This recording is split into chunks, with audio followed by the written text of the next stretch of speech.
ስሜ ሀብታሙ መስፍን ይባላል። በቲክቶክ ስሜ ደግሞ የቴስት ኦፍ ኢትዮጵያ ይባላል። የ30 ቀን ቻሌንጁን የጀመርኩበት ቀን ማለት ነው አስታውሳለሁ። ትንሽ ከብዶ የነበረ ለመጀመር ማለት ነው። ተደጋጋሚ ግን የማርያም ቪዲዮዎች ሳይ ማለት ነው ወደዛ ውስጥ እንድገባ እንዲሁም ደግሞ ራሴን ቻሌንጅ ማድረግ ስለፈለኩ ወደዛ ገባሁ ማለት ነው። ስለ ራሴ በቃ ብዙ ነገሮች ፈተናዎችን እንደሚደራረቡብኝ የተማርኩት።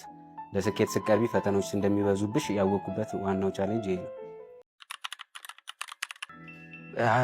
ተነስቶ መስራቱ በጣም ከባድ ነው። ቻሌንጅ ያደርግሻል። 10 ቪዲዮ ለመስራት ምን ያህል ብሰራ ነው ረጅም ቪዲዮ ነው ብለን እናስባለን። ምክንያቱም በ30 ሰከንድ መሆን አለበት አንድ ቪዲዮ። በዛ ላይ ደግሞ 10 ቪዲዮ መሆኑን ስታውቂ ደግሞ በጣም ይከብዳል በአይምሮ ላይ ማለት ነው። ግን እየሰራን ስንሄድ ቀላል እንደሆነ ተረድተን